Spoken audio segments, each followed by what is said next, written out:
巻くことが大好きです。今日は皆さんにロックの楽しさが伝わるように精一杯踊ります。見たらそこのあなたも笑顔になってロックが踊りたくなるはずです。踊りたい踊りたい。本当にこのしていくので最後まで盛り上がってくださ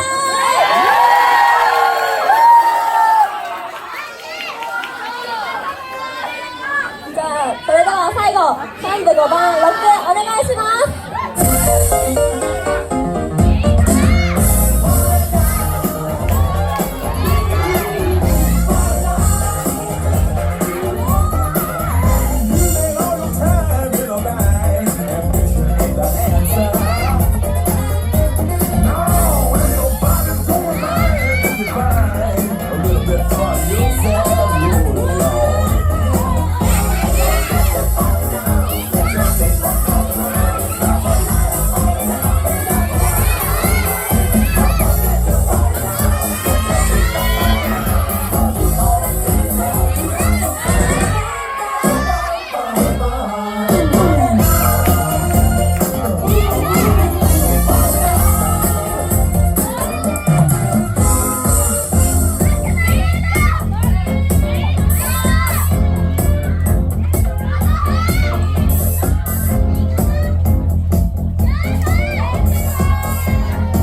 you.